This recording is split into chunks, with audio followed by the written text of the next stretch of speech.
Welcome to Our View, the podcast, where we're changing the conversation about disability one story at a time.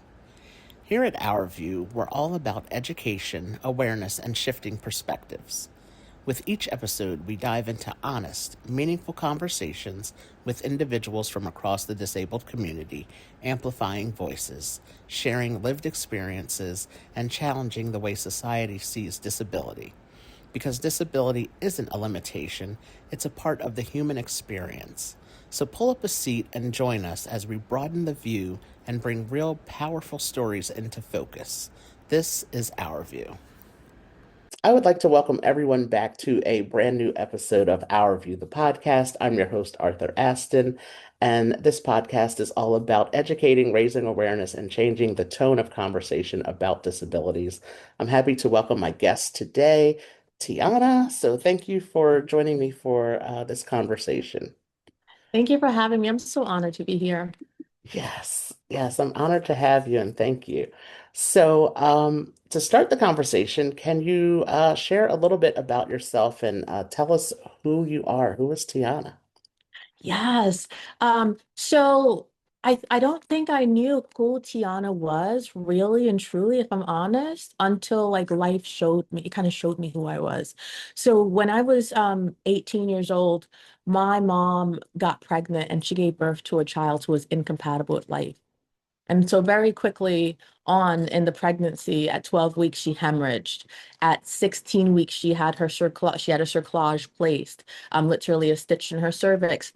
At 23 weeks, after spending 8 weeks in the hospital, she delivered a child who was incompatible with life. And it destroyed her. I think that the hospitalization up to that point. And so I immediately became a full-time guardian to a child who was incompatible with life at 18 years old, still wet behind the ears, and just the only child and so spoiled in so many ways. And so overnight, it was like essentially not losing my mom, but she became incapacitated because of the situation. And overnight, I found myself in a place of leadership, having to make decisions. And that essentially started to show me who I was. That's when I started to discover who was Tiana and the power that lied within me, outside of being so well taken care of by my parents. And so that led me on a journey that I'm sure we'll dive into today. That baby wound up spending a year and 10 days in the hospital before ever coming home for the first time. Um, and I think that was such a impactful journey at the beginning of my entrance into adulthood that it really shaped who Tiana is. And I don't think I can share about myself without sharing my baby girl Bree, her story. Right. And right now she's actually in surgery, like in a major surgery right now. 17 years later, she's in hospice. And we've had a beautiful colorful life and it's made me who I am in so many different ways. Yes, that is I'm again I'm happy to have you on to share your story and your experience. As you mentioned, you became a caregiver pretty much for for your sister. Can you share a little bit more at such a young age, as a teenager still, and can you share how that experience shaped your world now to become a nurse and a caregiver for others? Absolutely. So when things first hit the fan with my mom and she realized that she would have to be hospitalized for the duration of her pregnancy, she immediately sent me away. She immediately told me, like, you're a big girl. You take care of yourself now. And this is where we fork in the road. And I just wasn't mentally, I didn't have the heart posture to walk away from her. So I made a bed on that couch. And I was like, as long as you're here, I'm here. And one night in the middle of the night, she was complaining of pain, and the nurses really weren't giving her the attention that she deserved. And so I went out there to advocate for her. And what happened next was that we were rushed into a surgery, emergency surgery in the middle of the night, and they delivered a baby who was incompatible with life. She came out gray, very unresponsive. Um, And I didn't know very much. I followed them to the NICU. They needed to do strong resuscitations. They needed me to wait outside. On the other side of the hospital, my mom was suffering from complications of C-section. She caught major infection. She couldn't walk. She couldn't see the baby for the first week of life. And it was a situation where they were letting me know, this is what's called a honeymoon stage. She's not compatible with life. Her lungs are not developed. Her intestines are not developed. She has a brain bleed. Her brain is bleeding. Um, we will keep her alive. 24 hours is usually their honeymoon time. After that, their health usually starts to decline. And so I was mentally preparing for that while trying to um, discard the truth from my mom and make it seem like she was the perfect baby. And during that period where my mom was incapacitated and unable to visit, um, those first touches, those first glances, that first diaper change, it solidified a relationship and a love that would transcend time. And so, uh, 1 year and 10 days later, after so many surgeries, she got a tracheostomy, she got a feeding tube, she had a ileostomy bag. I mean, we really went through it, okay? Um, wait, backing up a little bit before that, during this time, I was very hands-on. It was made very clear that she would never come home, that her needs were so severe that she would be in an institute where she could have 24-hour nursing a day. And this was my mom's miracle baby. And in my mind, at very 18 and very wet behind the ears, I thought that I could take on the system. What they're doing, that doesn't look too complicated. And so I started to just teach me. And so they would pull the trach out and they would back off, and then I would have to immediately put it back in, put the oxygen, connect all the tanks. And after a while they were like, this girl's pretty good. She's got it down pat. And so I was doing my associate's degree and I wanted to go for nursing, and I applied for a prestigious school in Florida and I got accepted. But however, because we moved from New York to Florida, we were still like in that out of state tuition. And I just knew that I couldn't afford it. So long story short, I went to a nursing scholarship, and I received a $40,000 scholarship because of what I experienced with my sister.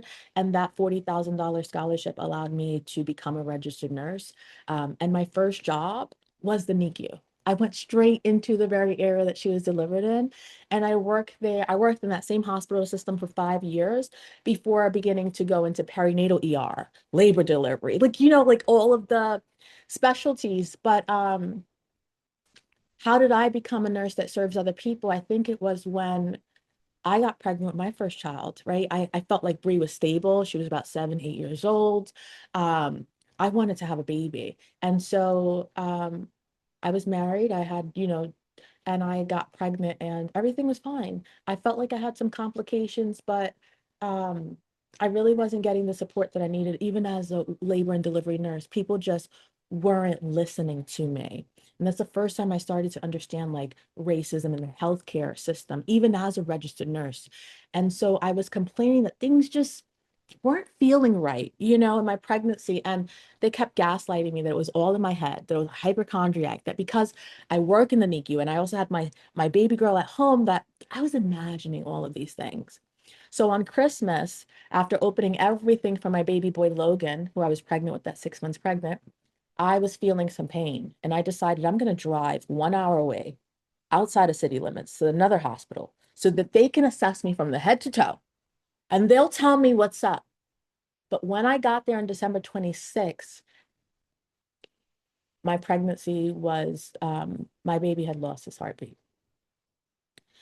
And because of Florida and all of the laws around women's bodies and health and everything, and was it my body completely missed the fact that the baby was no longer viable, and my body still thought it was pregnant. Everything was still growing. There was, right. And so I had to be discharged, and I spent over a week trying to find a doctor who would help to provide me with the life-saving surgery that I needed to have the pregnancy removed because it was no longer viable.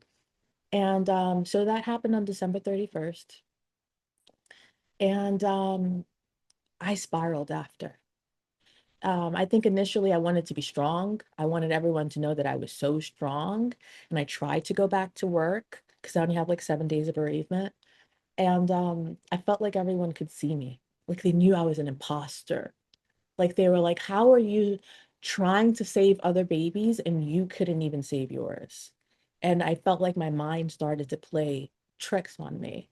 And so I developed PTSD and um, I eventually navigated from the bedside and I started to really think, how can I take this experience and not allow it to break me, but allow it to be my breakthrough? How can I take this test and create a testimony out of it?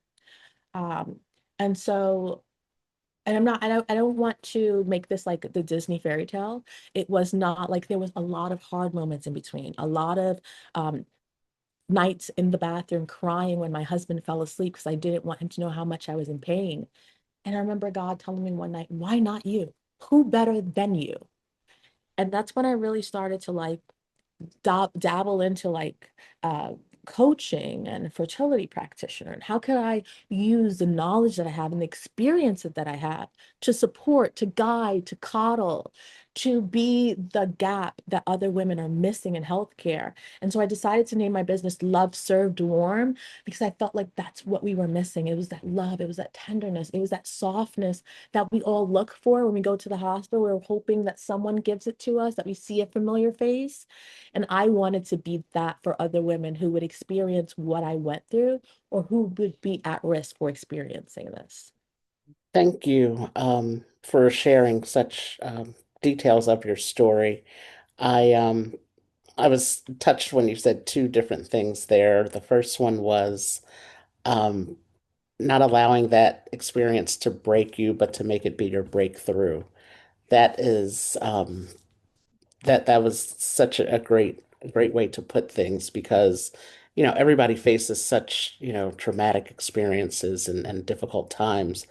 Um, and we have to allow ourselves those moments, like you said, sometimes it was you crying in the bathroom, so nobody knew you were, so upset about things, but um, not staying there in that space too long and having a breakthrough on the other side of everything. And then when you also said the why not you, and you said you heard from God, there was a mother of our church who once said that to me, that I shouldn't live life with a why me type of attitude. Why do I have this disability? Why do I have to have all these surgeries, but live in a why not me? And why can't I use my experience to inspire others? And so that is really where, that's another space where this our view came from.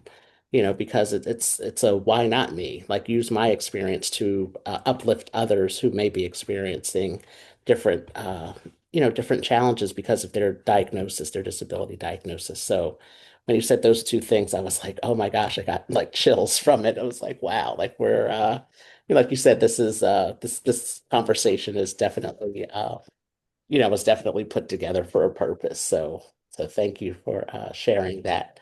And you mentioned that you have your company called Love Served Warm, which when I saw that, I loved the name immediately. And you started talking about it a little bit, but can you share what you do through your company? And you shared a little bit of how you came up with that name and the purpose of that name. So can you just talk more about Love Served Warm? Absolutely. When I worked in the NICU, I was still the job was kind of handed to me, right? I didn't have to go through like a very strong interview process because I had this experience. I was literally in the same department that she was delivered into. So the nurses knew me. It was very much a family type of situation. When I decided after my contract was up from the hospital, because there was a contract associated with the scholarship, you have to work 5 years. Um, I decided I wanted to venture into other hospital systems.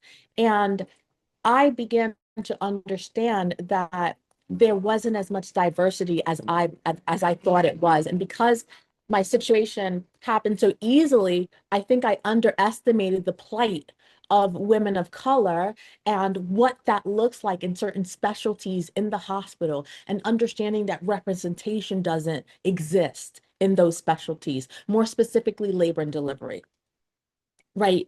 And so when we think about that, and I go into these very, very high risk areas with my experience, and I'm seeing that the women that are experiencing the most severe complications are women that look just like me. But also noting that there are no practitioners who look like me, there are no nurses who look like me. And then beginning to look up the statistics and realizing that women of color in the healthcare system in itself is such a small percentage. And then when we get to women's health, reproductive health, that number shrinks so tiny. And I think it's so important because as a NICU nurse, young Black girls have the number one chance of survival. But because of the society that we live in, when it goes time for that same young woman to deliver, she becomes 4 times more likely to die during childbirth. Statistics that like match third world countries here in the US. And so I really started to like dig in. I really, and I think some of it came from trauma, if I'm honest, when God says, why not you? Because he knew that I would be relentless in pursuing the answer. And I was just like, and when I started to understand the gaps, I started to kind of believe that there might be some intentionality around the misrepresentation and the lack of information about certain things. I started to feel like certain systems had racism implied within it without even knowing it. I started to realize that uh, women who look like me were most at risk uh, for complications when it came to child labor, but were the least likely to receive support or to go to get the support. So I started to learn why medical gaslighting and all of these other things. And I truly wanted to be the gap. I wanted to infuse women with body literacy and body advocacy. I wanted to put women back in the driver's seat of their own health. I want women to be not to think that health is something that bypasses us, right? Because the top 3 causes of death are preventable, right? I wanted them to understand from a deep intrinsic mindset, quantum physics standpoint, right? That our mind literally creates our reality. And knowing the G.I. Jane fallacy, knowing is not good enough, right? Knowing better is not good enough to do better. And so, from that perspective, I was very intentional about creating a space where I could pour into women, right? Women who look like women and women who didn't look like me, but creating a specific focus on women who look like me, right? So that they can have the safe space and teaching them and pouring into them, right? But in a way that was familiar to us, right? In a way that honored the plight of a Black and brown woman, right? Because we eat different foods. You can't expect us to have kale salads and kale smoothies when we're pre-diabetic because we're going to do that diet for 3 days and then go back to what we've been eating, right? So there had to be more diversity in the treatment plans in which you are creating to help support women who look like me. And that's where it really started. I started with myself. When I finally had my first child, after a few miscarriages, um, he had some special needs. He was on the spectrum, and his speech was so fast, people thought he was like the Tasmanian devil. He was just, and I started to work within us. I started to change the foods. I started to pay attention to what stimulated him. I started to research about the nutritional deficiencies that cause hyperactivity in children. I started to really come to terms with food as medicinal, that we can change our life by changing our environment, by changing the foods that we eat, the perspective that we lead from, our identities.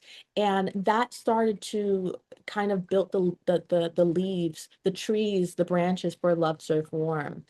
It started with this intentionality to serve women so deeply. In a way that would put them back in the driver's seat of their own health and equip them with the information necessary to advocate for themselves. Yes, that is I like when you said that God knew you would be relentless to that's right. Because that's what we do, that's what we do. we have a mission, have a plan, and we go after it and we don't stop. And that's how we get stuff done. And like you said, to honor and to look after those women who look like you, because there are those differences in treatment that we just saw it recently in the news with a woman who was pregnant, and they didn't treat her right. And so it is something that has been true for a very long time, and it sadly continues. And the statistics that you mentioned of, a newborn girl is likely to survive, but then when it's time for her to, when she's a woman and giving birth, her chances of dying are increased, which is really a sad thing to hear and to realize. But like I said, it's been going on for a very long time, and so for you to have your space, to help work on those things is really really great. And again, I just love the name, love served warm. It's very comforting name. Yes. Someone shared a quote with me before, and it said, and I use the word punishment lightly, but it said, which one of God's punishments is not a blessing in disguise? And when I tell you that it has shifted my perspective on how I view life, and in every valley that I'm in, I am always seeking, how is God going to flip this around for my favor? Right? Hmm. How is God going to make a testimony out of this test right here? Right? Hmm. And so I truly believe that has been like the silver lining in all of this. It has changed my personality, and it's never woe me. It's like what God is providing me with the tools, the pain, um, the whatever's necessary for the next chapter. And if I can remain vigilant, if I can remain in the right heart posture, God will reveal to me in due time why it was Hmm. necessary to go through those experiences. Yeah. Wow. This is I'm just so glad that we're having this conversation. Because it's necessary to have these conversations, because um, again, we see the news stories and things like that, but that is, I think you sharing your voice specifically to these topics, it really brings it to a reality. It's not just some random person that, we might see on a news story once. To have your story here is very important to share. So thank you. And thank you. Um, yes.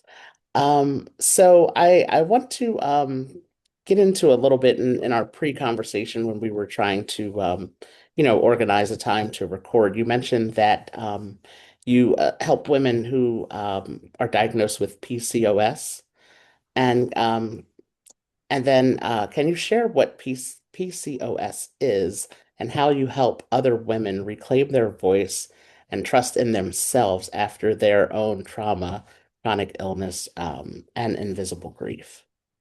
Do you know, Arthur, if you ask me, I'm going to make PCOS sound like a superpower because that's Yes, the business of flipping the negatives to positives, right? yes. So PCOS is a hormone imbalance. It's an endocrine disorder. It is something that affects a woman's whole entire body. Unfortunately, currently it is labeled as a reproductive disorder, and because of that, the funding that it receives is less than 0.1% of funding. All right, so that's the first issue with PCOS. PCOS is, as I mentioned before, an endocrine disruptor. I'm an endocrine um, something wrong with women's endocrine system. It is a woman's essentially her hormone system, which are her chemical messengers, are not communicating adequately. But the problem is that the symptoms are so common that people have, the media and everyone else have convinced women that the symptoms that they're experiencing, because they're so common, that they're normal. And I'm here to snatch the truth back from women and let them know that normal is not common. I mean, that common is not normal. Additionally, I feel like capitalism has entered the conversation and piggybacked on some of these complications and marketed to women as just chalked it up to aging and has provided them with superficial ways to address things that require deep internal regulation and a look at your lifestyle. And so when it comes to PCOS, it is the number one cause of miscarriage worldwide. It is the number one cause of infertility worldwide. 50% of women with PCOS are undiagnosed. The average woman will take up to 5 years and five different providers to get the diagnosis that she needs to get the treatment that she deserves. And even then, the research on PCOS is very few and small and in between, mostly because of the way that it's classified as a reproductive disorder. Therefore, it doesn't qualify for a lot of research grants or funding, right? That's something that I've advocated. I've tried advocating to our local, to Tallahassee here, our local government, advocating for that. Um, but PCOS is essentially an issue to bring it more specifically. I think it's a superpower, right? It is kind of like